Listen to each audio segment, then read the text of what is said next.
Hello everyone, this is Ashley Tucker. Thank you for joining me today.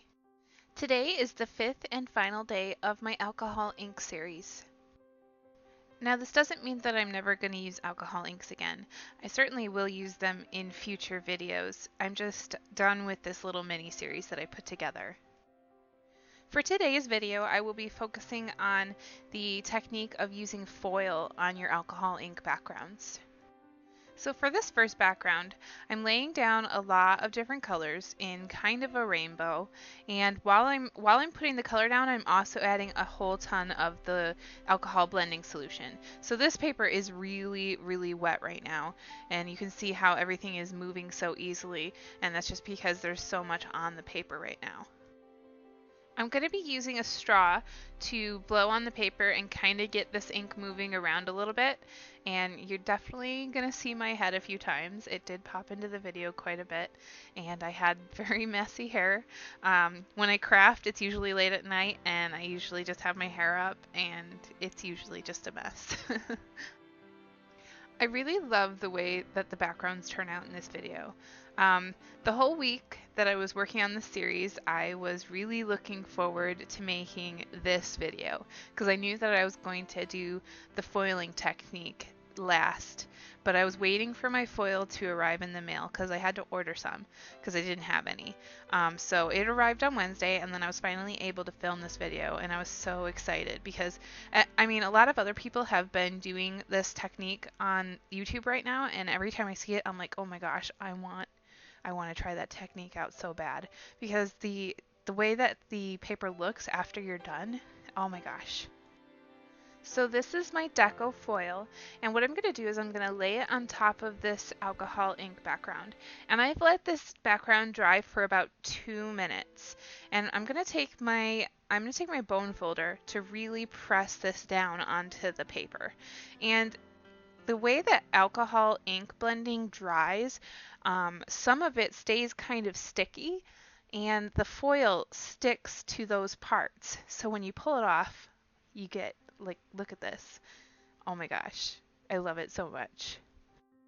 It's a little scary at first because you really have no idea how it's going to come out, but it's also like awesome because you're like, oh my gosh, I have no idea how it's going to come out, and then it looks amazing. You're like, yay! The second background that I made here, I did exactly the same thing I did with the first background. I just used different colors. So I think that the hardest thing with this technique is figuring out the timing, figuring out how long to let your alcohol ink background dry before you press down the foil onto it.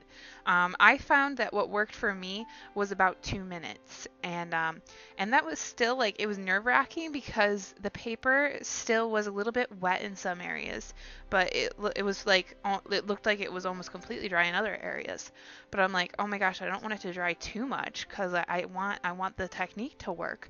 So I put the foil on it, even though I saw that there were a few little wet spots, and it worked out perfectly. So even if you see a few little spots that are still wet, if it's been like 2 or 3 minutes, I would try it, because the worst thing that could happen is you'll have to re-ink the paper with your alcohol inks.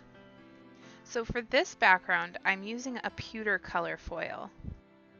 I thought that this color would look really good with the blues and the greens that I have in this background. So I just kind of push the flat side of my bone folder against that foil for a little while, and then I peel it off and I reveal the beautiful background underneath. Here's a closer look at how these turned out, and I could not be happier with the results that I had. I was so happy. The hardest thing was knowing that I had to cut these for cards. I wasn't going to leave them full size because I never make cards that big. These are 5x7 sheets, so I knew I had to cut them, but it was hard to cut them. While the two backgrounds were drying, I stamped a whole ton of these flowers for me to color. These flowers, and actually all of these stamps that I end up using for the cards, including the sentiments, come from a Stampin Up stamp set called Love and Affection. I'm pretty sure that this stamp set is retired now, but you could use pretty much any flower stamp set to get similar results. I colored in all of these images using my Arteza Real brush pens. I also used my Tim Holtz water brush to do the blending. I'm not going to show too much of the coloring because it is pretty basic, and because this video is already pretty long, and if I showed all the coloring it would be really long. I did have to fussy cut each one of these flowers and leaves out with my scissors. I don't often get any coordinating die sets for my stamps because they're just not in my budget. For the first card, I'm stamping a sentiment on this white panel of paper, and this sentiment says, "Sending a smile your way." Now that I have all of the pieces for this first card, I'm going to put them all together. So I started by using my ATG gun to adhere this alcohol ink background to the card base. Next, I popped up this white panel using some foam tape and put it on the top of the card base.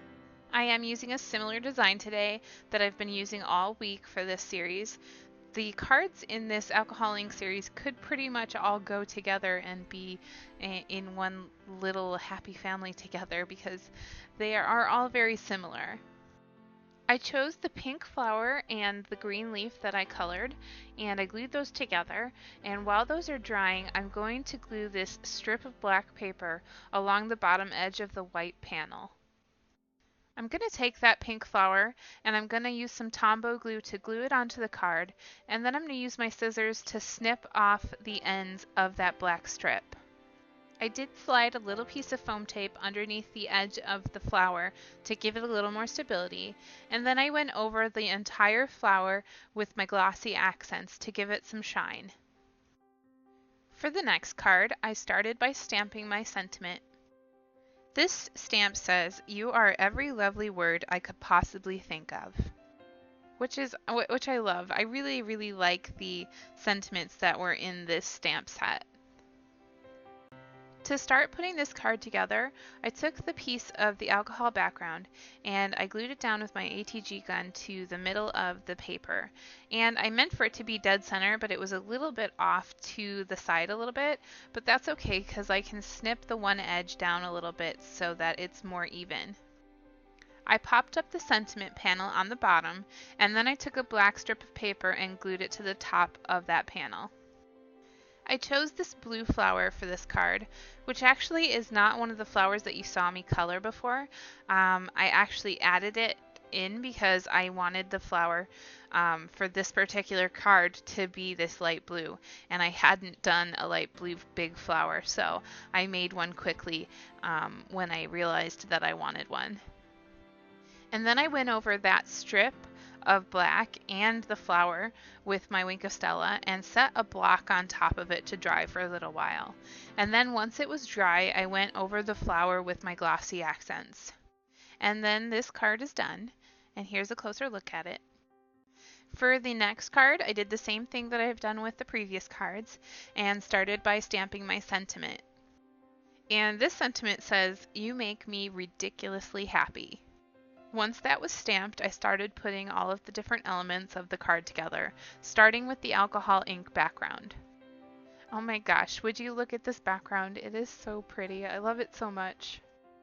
Anyway, I popped up the white panel and then I added my flower. I used the dark blue flower that I colored earlier, and I glued that on with my Tombow glue. I set a block on it while it was drying so that it would stay flat, and then I added Wink of Stella and glossy accents to the flower. And then this third card is all done, and here's a closer look at how that one turned out. And you can see all of that really beautiful foiling. For my final card, I stamped the sentiment, and this is the same sentiment that I used on the second card. And then I started putting everything together, starting with the alcohol ink panel and then the white panel, which is popped up with foam tape. And then I picked out a little tiny flower and glued some leaves onto it. While I was gluing this flower down, I realized that I got a few spots of ink on the white panel from my hands, which are kind of messy. So to fix that so that I didn't have to restart the whole card, I went over the spots with some sequins, so you can't even tell that they're there. I also went over the flower with my Wink of Stella and my glossy accents, and then this card and all of the cards for today are all done. Thank you for watching today. I hope you really enjoyed the final video of my alcohol ink series. Next week, I will be going back to my usual routine for videos, so I will have a video on Monday, Wednesday, and Friday. All of the supplies used for these cards can be found in the description down below. If you enjoyed watching today, please leave me a comment and tell me what you think. I love hearing from you guys. Also, hit the subscribe button if you haven't yet, and then you will be able to see all of my future videos. Again, thank you for watching, and enjoy your weekend!